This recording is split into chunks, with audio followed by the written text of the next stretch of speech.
Can I tell you what was my low key sort of like not favorite moment of the night, but like kind of chuckle to myself moment? So as you guys know, maybe like the most annoying story of 2025 has been Jon Jones, will he, won't he? And then he retires and refuses to fight Tom. We don't have to go over all of that once again. But two things that were really funny were he was at the ESPYs, he was on the red carpet, and he was doing an interview with the people on the red carpet. I don't know if you guys saw this, but they were talking to him like he had been retired for 5 years. And they're like, so like, what's it like being out of retirement now and like going out and training? He's like, oh, I'm so sore. I'm like, he's been retired for 2 days. What are you talking about? They were legit talking to him like he was a guy coming out of retirement, like Manny Pacquiao, like 4 or 5 years since his last fight. He's like, oh, everything hurts. Everything's sore. First of all, you were retired for 2 days. Second of all, this fight that you're saying that you want to compete in is happening next year. Next July, 12 months from now. You're not training for anything. Who are you kidding? But they heard retired, then they heard unretired. So that was the slant for the interview. And then we get to the post-fight presser. And I think Dana has come to the conclusion that he's not going to, hit Jon with a zinger. But clearly he was annoyed at how all this went down. He was annoyed that Jon said yes and then said no and said he was in and then said he was out and then dragged his feet and all this stuff and now vacated the title. Clearly that annoyed him, and I don't blame him for being annoyed. And so Dana has asked about Jon being interested in fighting on this card, and you could just feel thousands of miles away Jon's heartbreak. Dana hit him with a zinger there. He hit him with a zinger. He broke his heart. He crushed his dreams. And he essentially said, no, we're not doing this, in case you missed it.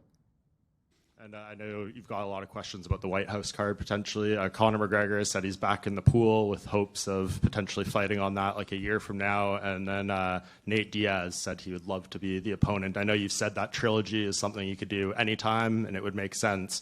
Are you interested in doing business with Nate Diaz? I love Nate. That fight's a year away. Yeah, so I'm not even thinking about anything right now. The landscape will change so much by next 4th of July. Who knows what's going to happen? Who knows who's going to be on the card or what the main event will be or who will hold all the titles, and everything could be completely different. So it's not even worth thinking about it right now. Sure. I guess just one follow-up on that, though, with Jon Jones. I have other problems. I'm dealing with the logistics and all the things on figuring out how to make this thing happen. How do we want to do it?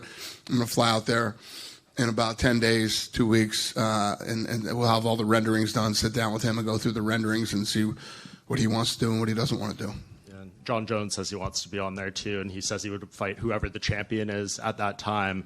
But would you be okay with him like coming back and potentially winning that belt again, and you might have to go through everything? Well, it's not even about him winning the belt. I mean, I felt about him. I can't risk putting him in big positions in a big spot and have something go wrong. Fair enough. Yeah, especially the White House card. And here's Jon's reaction. I heard the comments made at last night's press conference.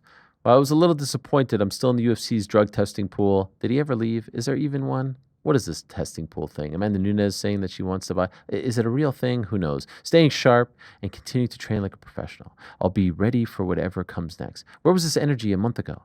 In a recent interview I shared, by the way, it's just so nicely crafted, all this. In a recent interview I shared that the opportunity to fight at the White House gave me something deeper to fight for, a why that goes beyond a paycheck or a belt. Fighting for my country gives me a greater purpose. The silver lining in all of this is knowing the fans see my heart. They see I am ready and willing to take on anyone, to represent my country on a historic stage. For me, it's never been just about the opponent. Chasing legacy. By the way, if it's never been about the opponent, then why wasn't he interested in fighting Tom Aspinall? Why did he continue to say, who is Tom and what has he done to deserve this? In any event, I'm chasing legacy, something timeless, something bigger than the moment. So for now, I'll keep grinding, stay patient, stay faithful. I'm ready to fight on July 4th. # Independence Day. Johnny was on one as far as Twitter is concerned. Apparently, he was the only person who was somewhat interested in MMA who had no idea that when Dustin Poirier was retiring this weekend. I mean, he's literally on Twitter 24/7, but he wrote at 12:31 a.m. That, I think, is in the middle of the main event, right? The main event was on July 19th, 12:31 a.m., July 20th. Shit, I didn't realize Dustin was retiring after tonight. Why is he retiring? And then I love this. This was the best. A fan writes to him. He said he wants to retire on his own terms. He doesn't want the sport to retire him. Wow, no way. Almost like you said the same thing, champ, and got hate for it. I won't call it a double standard. I'll just say it's a weird coincidence. Again, missing the whole point.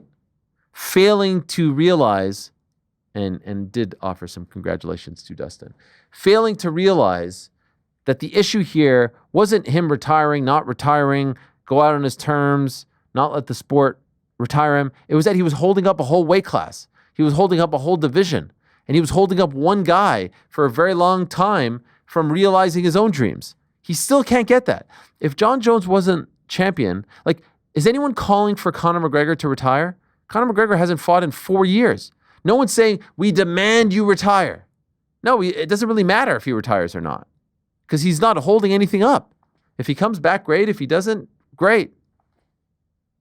Jon was holding something that was holding things up. That's what we were saying. We don't care if he, like, stick around, don't stick around, come back, fight July 4th, do what you want. You're not the champ anymore. Perfect. Would you still fight even if it's not on the White House card? I don't think so, but right now it's hard to say. I'm just going to focus on staying focused, getting in the best shape, and continuing to nail all the business that I already have on the table. Great. You won't hear a single person, now that he's unretired, ask for him to retire, because he doesn't own anything. He's not holding anything up. Still doesn't get it. It's mind-numbing. How does he not understand that the only issue that we ever had with him was that he was holding up a division? He was a champion who was not acting like a champion. He was a champion who was not defending his belt against the number one guy, against the interim champion, against the guy the whole world wanted him to see, and against the guy that the promotion, who he says he loves working for, wanted him to see fight, and who had got him the money, got him the 30 milli that he wanted.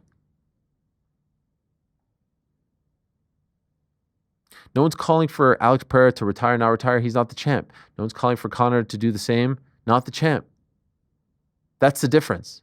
So these like, oh, double standard and, oh my God, gives you a headache. But for the record, I agree 1,000% with Dana White.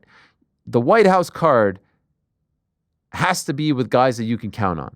Has to be with guys that aren't going to embarrass the company. And unfortunately, he's done that. UFC 200, he did that. He's in the midst of something right now. They're going to put a guy who's in the midst of this thing right now on the White House card? No, you put Sean Brady on the White House card. That's who you put on the White House card. You put Dustin Poirier on the White House card. You put guys like that. Someone who's currently involved in something with the law, you're going to put him on the White House card? Are you kidding? Come on. No way. So kudos to Dana White for saying that. That was the right thing to say. But by the way, this is going to take, just a bit of a spoiler, this is going to take 85 twists and turns between now and July 4th of next year. Between now and December. 85 is probably way too little. So many twists and turns. Thanks for watching this video. Before you go, if you haven't already, hit that subscribe button for us. Also, give us a thumbs up, leave a nice comment. These things go a long way. And while you're here, do check out the rest of the channel. We've got live shows and full interviews, clips, and a whole lot more. We're doing big things here, and we appreciate your support very much.